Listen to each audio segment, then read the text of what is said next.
Halo, apa kabar semuanya? Kiranya kita tetap diberikan Tuhan kesehatan, kekuatan, dan semangat untuk terus setia mengikuti gerakan baca dengar Alkitab ini, Gebada.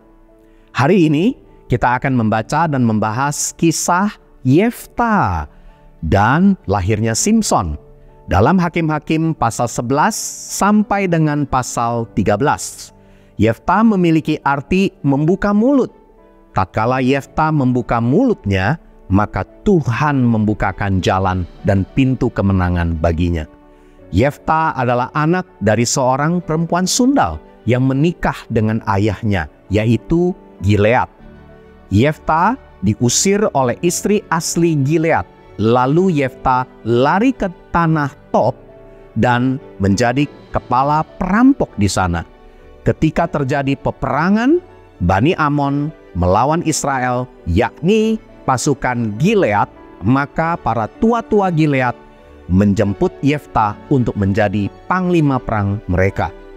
Yefta pun menerima panggilan itu untuk menjadi hakim, sebab Yefta percaya bahwa itu adalah panggilan Tuhan kepada dirinya. Dalam pasal 11, Yefta berbicara dengan tua-tua Gilead dan dengan Bani Amon. Roh Tuhan berkuasa atas Yefta dan ia kemudian bernasar di hadapan Tuhan. Dengan demikian Tuhan memberikan kemenangan kepadanya. Yefta bernasar kepada Tuhan demi kekalahan Bani Amon. Dalam nasarnya tersebut, Yefta mengucap nasar bahwa apapun yang keluar dari pintu rumahnya akan diserahkannya kepada Tuhan sebagai korban bakaran. Namun, Yefta tidak pernah mengira bahwa anaknya lah yang akan keluar menemui dia. Dari peristiwa tersebut, Yefta tidak bisa mengelak dari apa yang sudah diucapkannya kepada Tuhan. Itulah yang membuat hatinya hancur dan membuatnya celaka. Mungkin saja kita mengira bahwa anak perempuan Yefta akan diserahkan kepada Tuhan dalam bentuk persembahan fisik. Bukan, karena Tuhan tidak akan menerima tubuh manusia sebagai korban bakaran dalam artian tubuh yang hangus terbakar. Tuhan menerima persembahan tubuh sebagai persembahan yang hidup, yang kudus, dan yang berkenan kepada Tuhan. Itu adalah ibadah yang sejati. Ingat ayatnya di mana? Roma 12 ayat yang pertama. Melalui pengalaman Yefta ini jugalah kita dituntun untuk memberikan tubuh kita sebagai persembahan yang hidup, yang kudus, dan yang berkenan kepada Tuhan. Hakim-Hakim pasal 12 menceritakan kisah Yefta yang berhasil mengalahkan Efraim. Yefta membunuh 4.200 orang Efraim yang menyerangnya, dan kemudian Yefta mendapatkan kemenangan yang besar bagi orang Israel. Ada juga cerita singkat tentang 3 hakim, yaitu Ebzan, Elon, dan Abdon. Lalu di pasal 13 lahirlah Simson dan menerima panggilan dari Tuhan untuk menjadi hakim atas orang Israel. Untuk mengetahui lebih dalam lagi tentang kisah-kisah yang ada, marilah kita membaca secara seksama Hakim-Hakim pasal 11 sampai 13.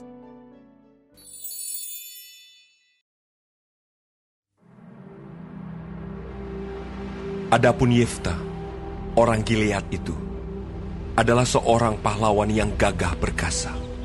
Tetapi ia anak seorang perempuan sundal.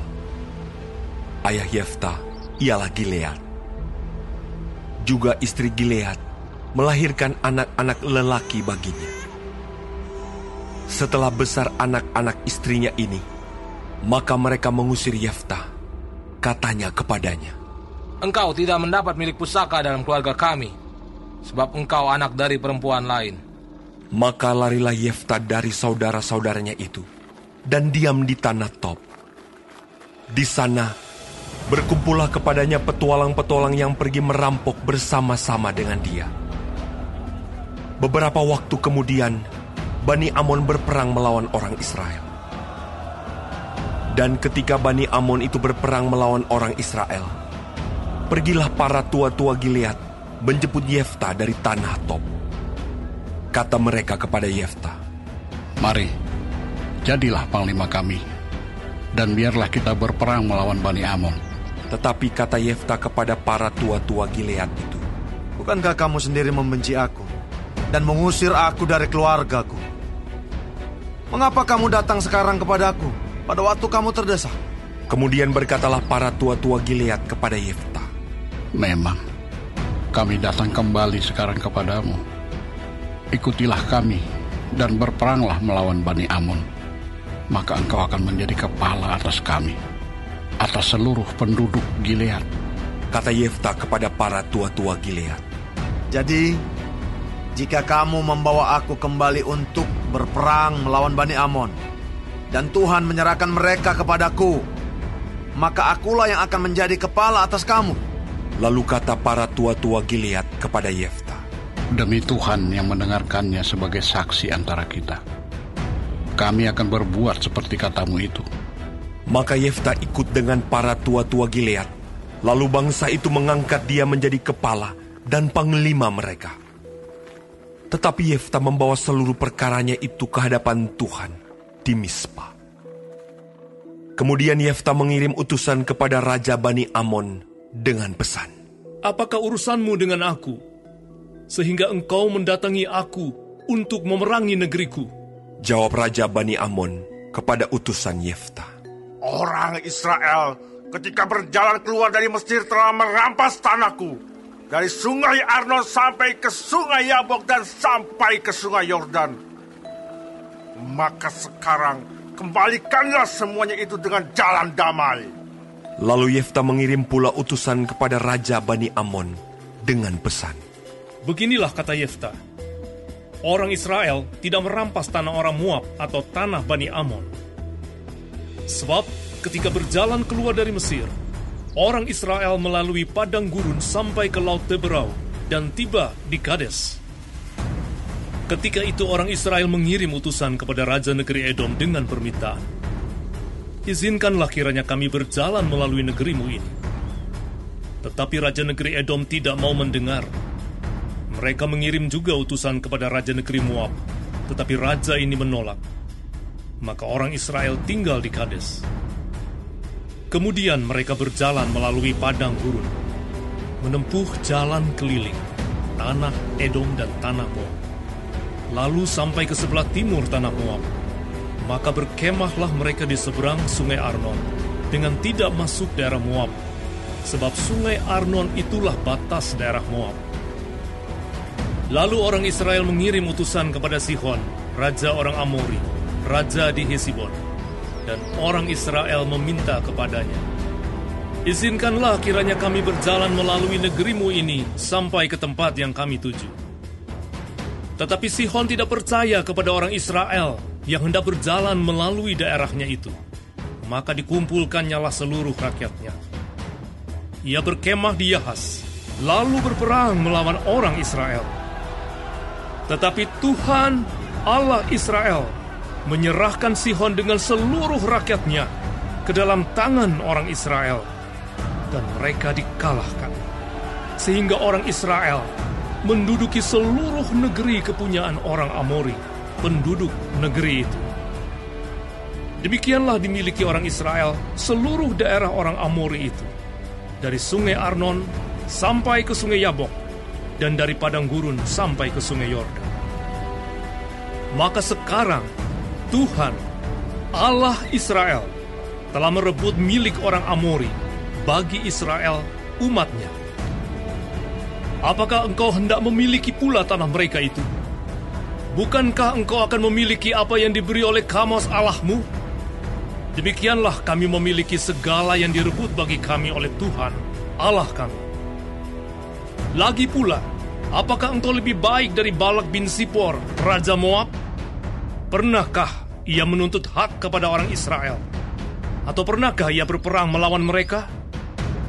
Ketika orang Israel diam di Hesibon dengan segala anak kotanya, di Aroer dengan segala anak kotanya, dan di segala kota sepanjang kedua tepi sungai Arnon selama 300 tahun. Mengapa pada waktu itu engkau tidak melepaskan kota-kota itu? Jadi aku tidak bersalah terhadap engkau, tetapi engkau berbuat jahat terhadap aku dengan berperang melawan aku.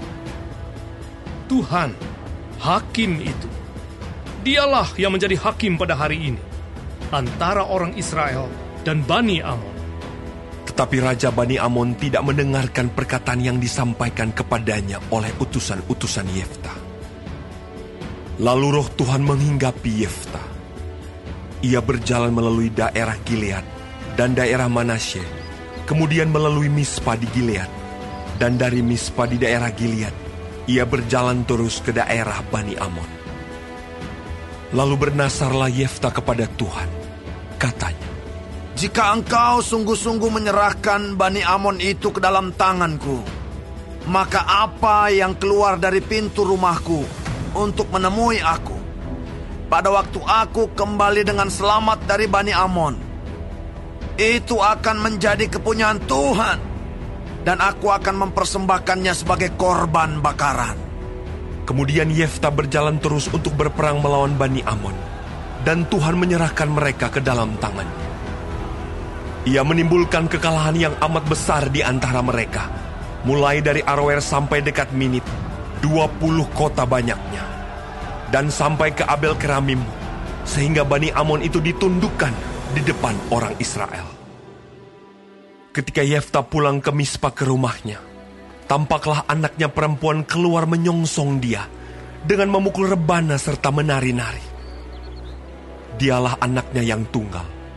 Selain dari dia, tidak ada anaknya laki-laki atau perempuan. Demi dilihatnya dia, dikoyakkannyalah bajunya sambil berkata, Anakku, engkau membuat hatiku hancur luluh, dan engkaulah yang mencelakakan aku. Aku telah membuka mulutku bernasar kepada Tuhan, dan tidak dapat aku mundur. Tetapi jawabnya kepadanya, Bapa, jika engkau telah membuka mulutmu bernasar kepada Tuhan, maka perbuatlah kepadaku sesuai dengan nasar yang kau ucapkan itu. Karena Tuhan telah mengadakan bagimu pembalasan terhadap musuhmu, yakni Bani Amon itu. Lagi katanya kepada ayahnya, Hanya izinkanlah aku melakukan hal ini. Berilah keluasan kepadaku 2 bulan lamanya, supaya aku pergi mengembara ke pegunungan dan menangisi kegadisanku bersama-sama dengan teman-temanku. Jawab Yefta, Pergilah. dan ia membiarkan dia pergi 2 bulan lamanya. Maka pergilah gadis itu bersama-sama dengan teman-temannya menangisi kegadisannya di pegunungan. Setelah lewat kedua bulan itu, kembalilah ia kepada ayahnya, dan ayahnya melakukan kepadanya apa yang telah dinasarkannya itu. Jadi gadis itu tidak pernah kenal laki-laki. Dan telah menjadi adat di Israel, bahwa dari tahun ke tahun, anak-anak perempuan orang Israel selama 4 hari setahun meratapi anak perempuan Yefta, orang Gilead itu.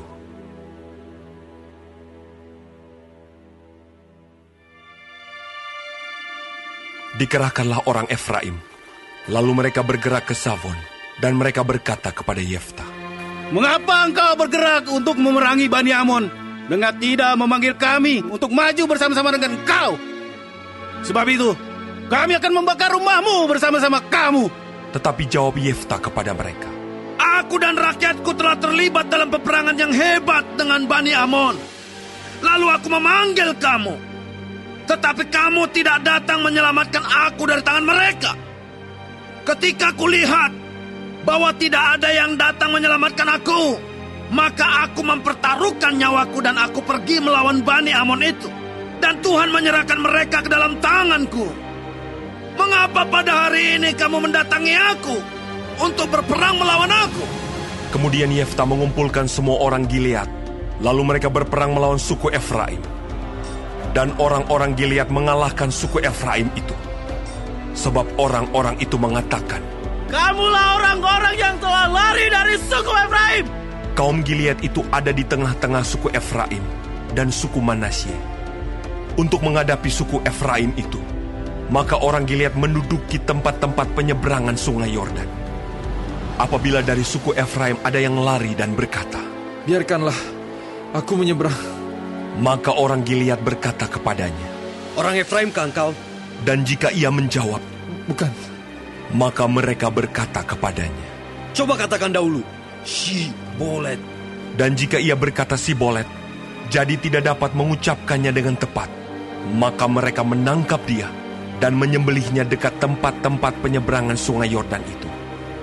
Pada waktu itu, tewaslah dari suku Efraim 42.000 orang.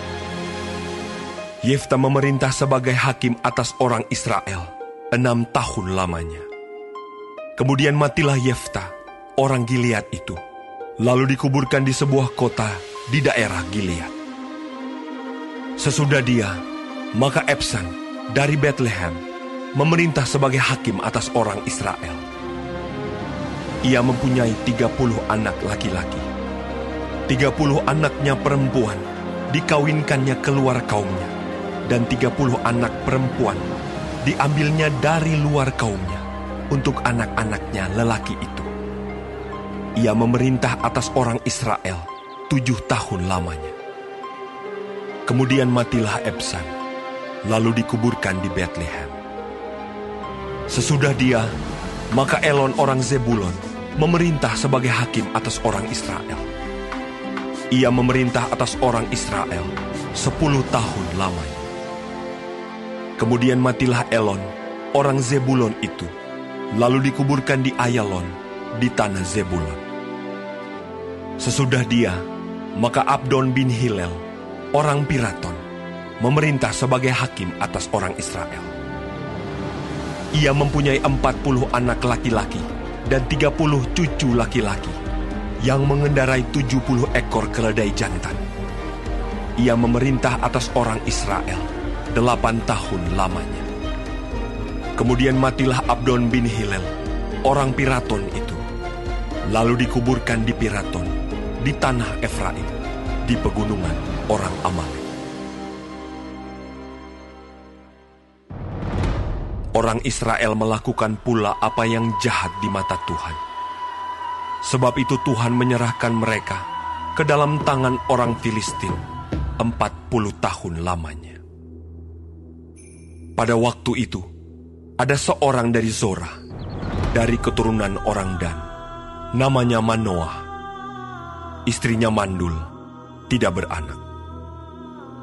Dan malaikat Tuhan menampakkan diri kepada perempuan itu dan berfirman kepadanya, demikian, "Memang engkau mandul, tidak beranak, tetapi engkau akan mengandung dan melahirkan seorang anak laki-laki. Oleh sebab itu peliharalah dirimu, jangan minum anggur atau minuman yang memabukkan, dan jangan makan sesuatu yang haram. Sebab engkau akan mengandung dan melahirkan seorang anak laki-laki. Kepalanya takkan kena pisau cukur, sebab sejak dari kandungan ibunya, anak itu akan menjadi seorang nazir Allah.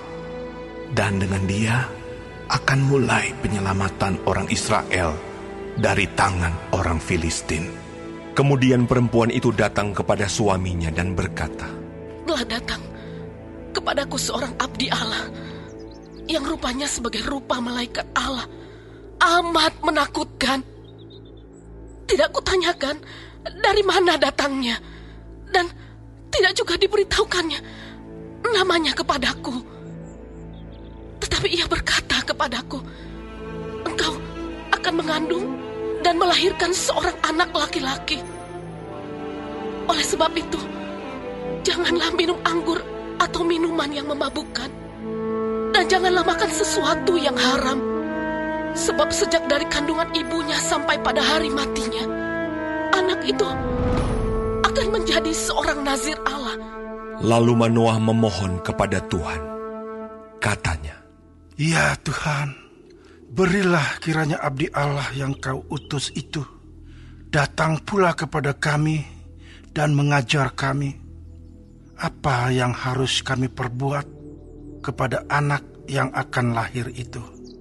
Maka Allah mendengarkan permohonan Manoah, sehingga malaikat Allah datang pula kepada perempuan itu ketika ia duduk di padang, dan ketika Manoah suaminya itu tidak ada bersama-sama dengan dia.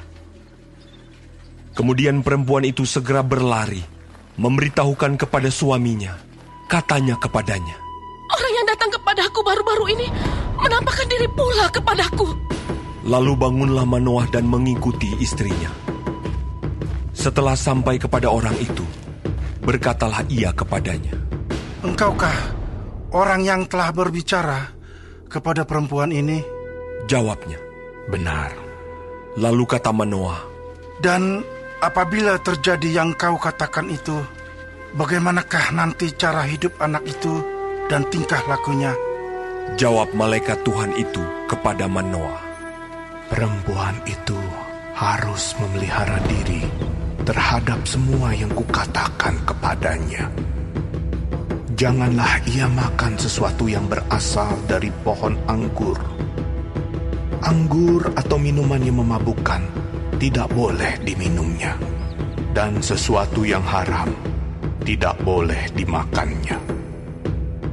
Ia harus berpegang pada segala yang kuperintahkan kepadanya." Kata Manoah kepada malaikat Tuhan itu, "Perkenankanlah kami menahan engkau di sini, supaya kami mengolah anak kambing bagimu." Tetapi jawab malaikat Tuhan itu kepada Manoah, "Sekalipun engkau menahan aku di sini, hidanganmu itu tidak akan kumakan. Tetapi jika engkau hendak mengolahnya menjadi korban bakaran, persembahkanlah itu kepada Tuhan." Sebab Manoah tidak mengetahui bahwa dia itu malaikat Tuhan. Kemudian berkatalah Manoah kepada malaikat Tuhan itu, "Siapakah namamu?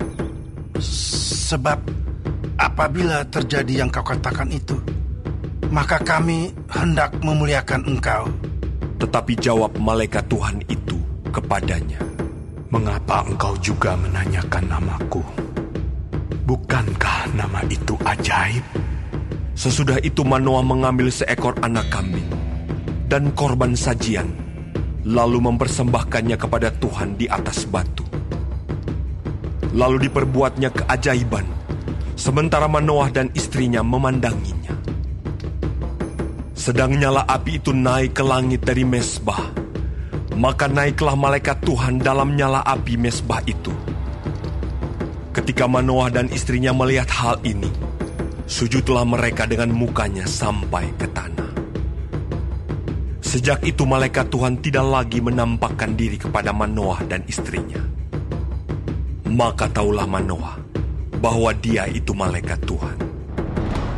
Berkatalah Manoah kepada istrinya, "Kita pasti mati, sebab kita telah melihat Allah." Tetapi jawab istrinya kepadanya, "Seandainya Tuhan hendak membunuh kita, maka tidaklah ia menerima korban bakaran dan korban sajian dari tangan kita. Dan tidaklah ia memperlihatkan semuanya itu kepada kita.